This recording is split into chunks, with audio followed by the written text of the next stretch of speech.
Fala, meus alunos, professor André Alves aqui mais uma vez com vocês. Hoje vamos falar sobre ligações químicas. Falamos antes sobre a tabela periódica, estudamos mais a fundo cada átomo e cada informação que a tabela periódica nos traz.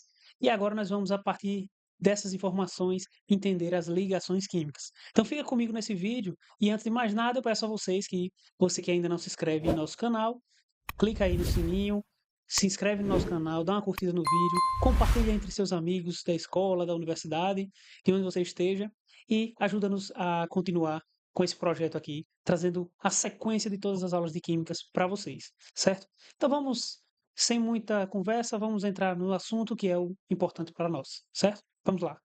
Então veja só, a primeira coisa que nós precisamos entender para chegarmos a essa questão da ligação química é a teoria do octeto. A teoria do octeto vai dizer que cada átomo, para que ele tenha sua estabilidade, ele alcance essa sua estabilidade, ele vai ter o quê? Ele precisa ter 8 elétrons na sua camada, certo?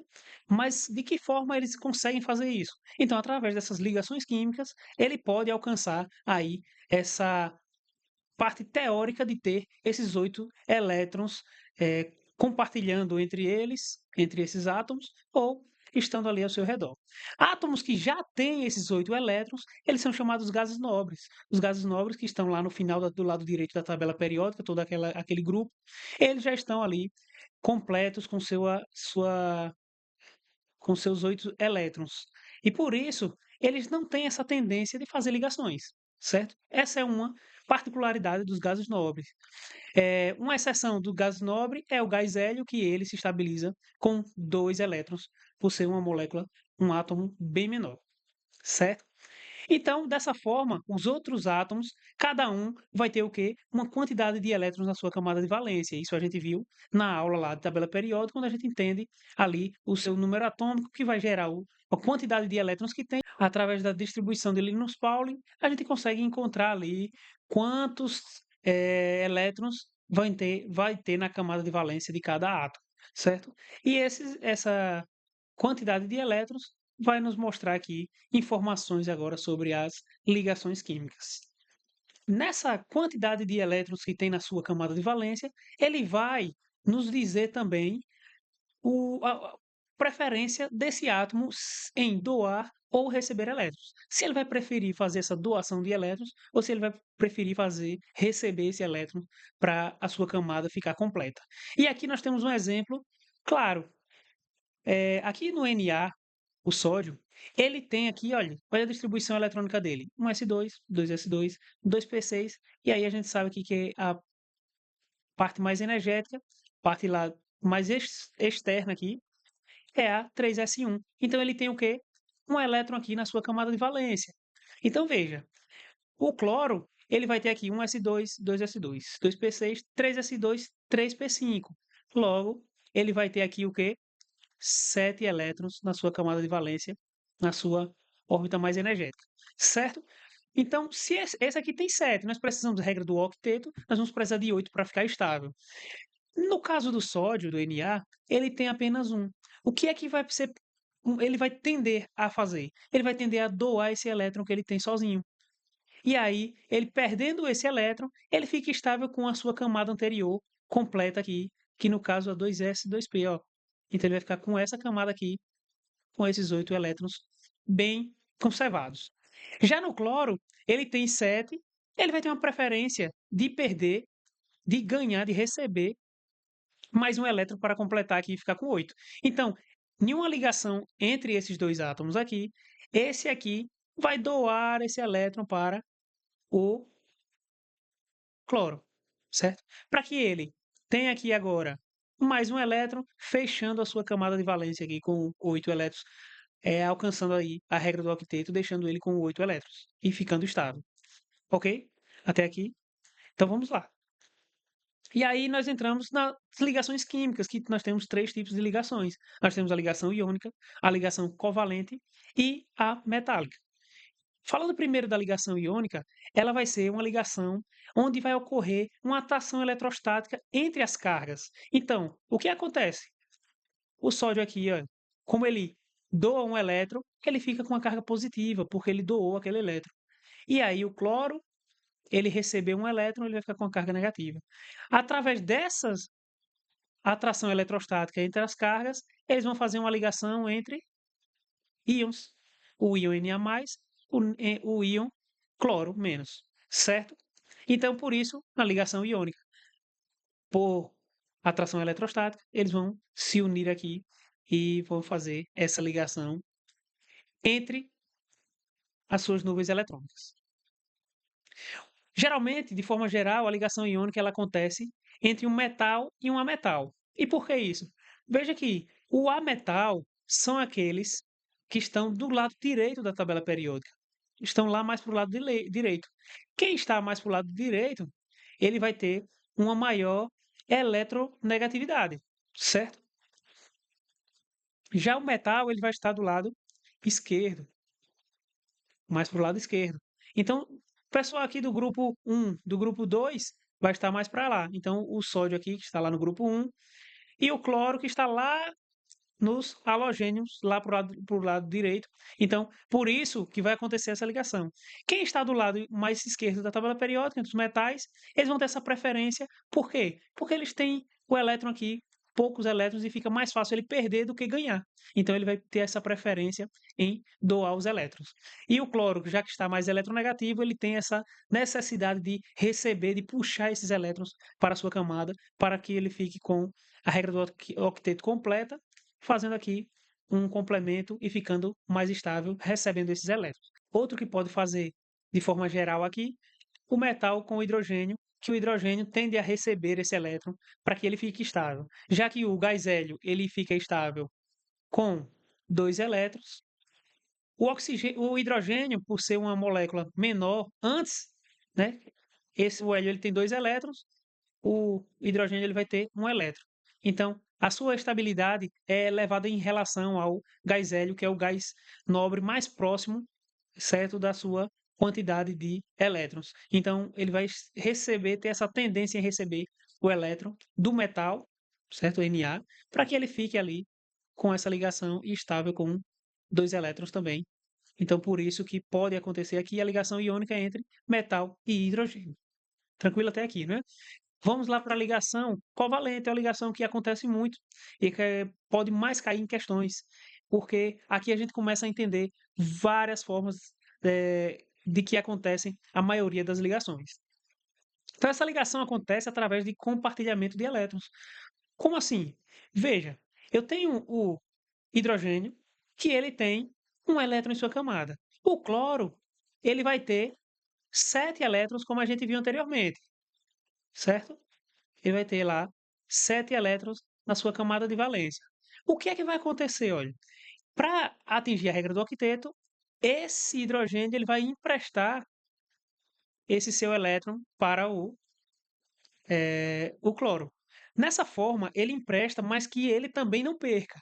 Então, o que acontece? Eles fazem essa ligação aqui, certo? Por quê? Agora, esse elétron aqui faz parte do cloro e esse elétron do cloro faz parte do hidrogênio. Ele ficando estável com seus 2 elétrons e agora contando aqui os 7 mais um que ele está com emprestado aqui, o cloro ficando estável com seus 8 elétrons, segundo a regra do octeto. Então, dessa forma, acontece a ligação covalente, a partir do compartilhamento de elétrons.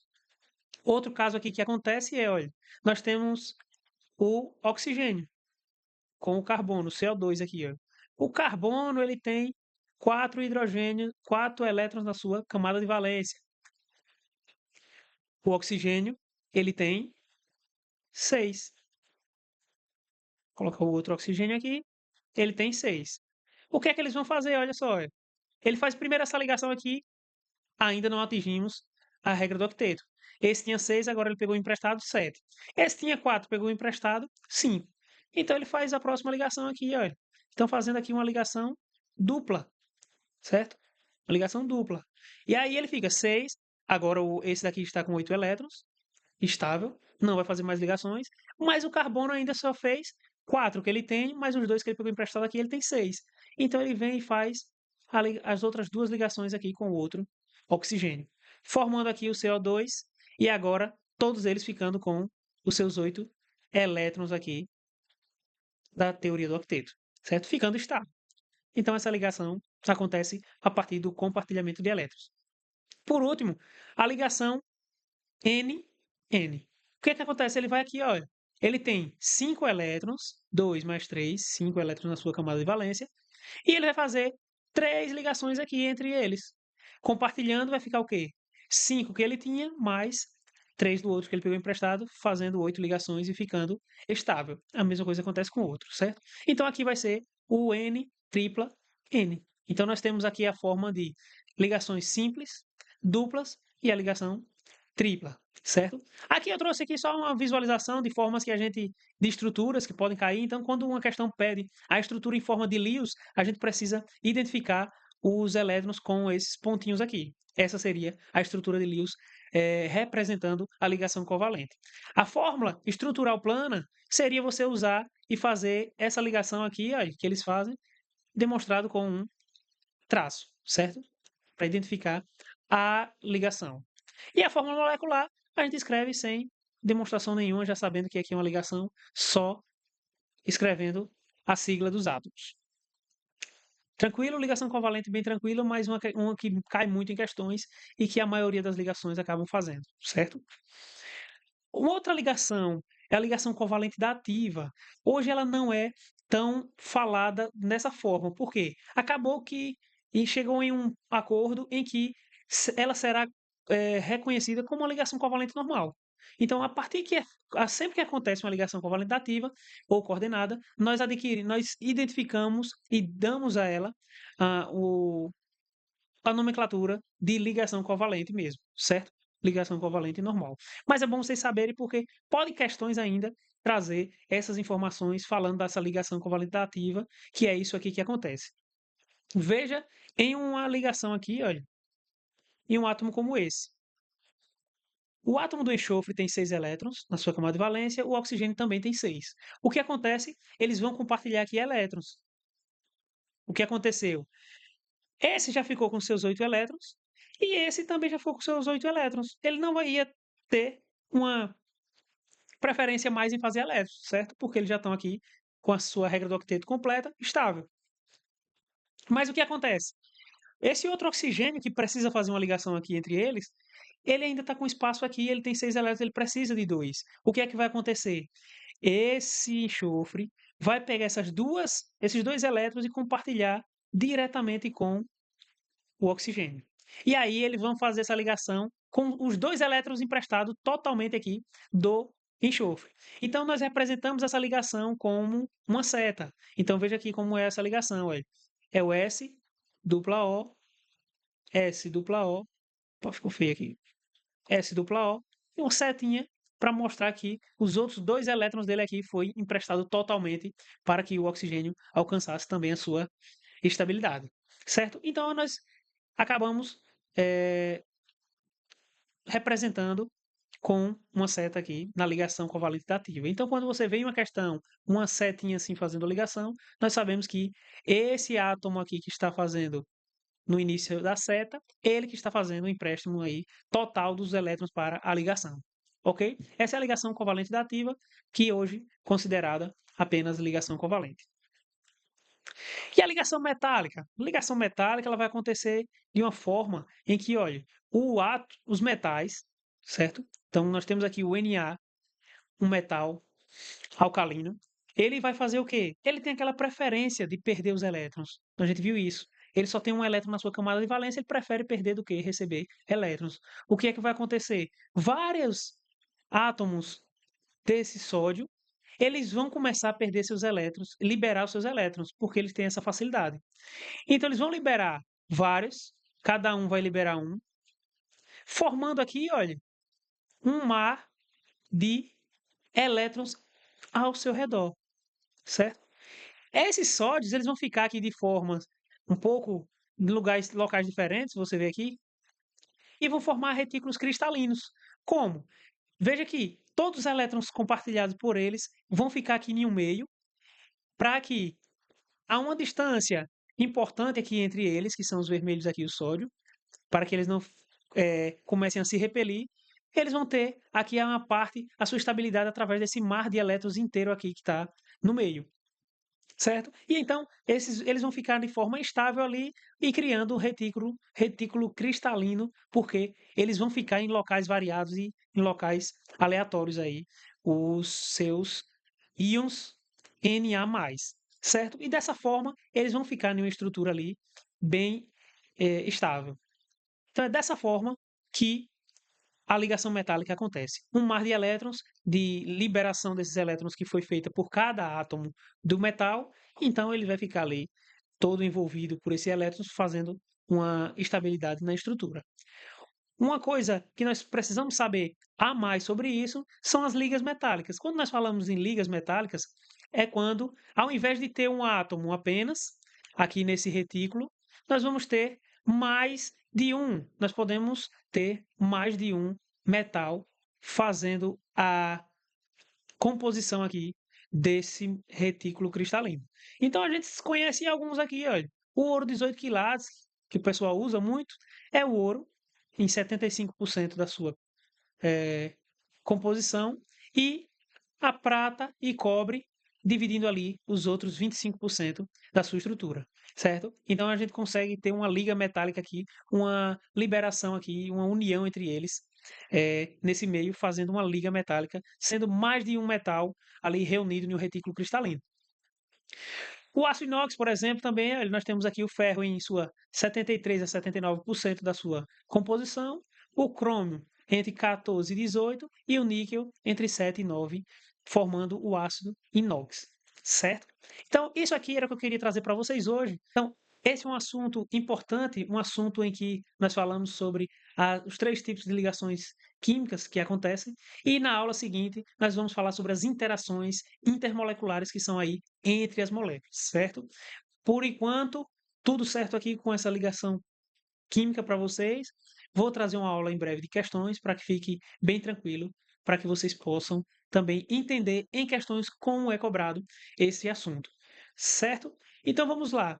Você que ainda não se inscreve no nosso canal, eu preciso da sua ajuda, eu preciso que você se inscreva no nosso canal, marca o sininho aí, porque isso vai notificar você todas as semanas que nós estamos lançando aula para vocês, certo? Você clica no sininho, dá uma curtida, encaminha esse vídeo também para os seus amigos, para que eles possam dar uma moral aqui ao canal, para que a gente continue reforçando e trazendo a química de uma forma mais tranquila, mais fácil, para que vocês possam entender e alcançar os seus objetivos, que é passar em um vestibular, independente de onde seja, se é no Enem, se é nos vestibulares regionais onde vocês estão. Então, fico por aqui, até o próximo vídeo com mais assunto para vocês, seja questões, seja teoria, mas nós estamos aqui trazendo a forma mais simples de entender a química com o professor André Alves, o método a mais, uma química inteligente para vocês. Até o próximo vídeo.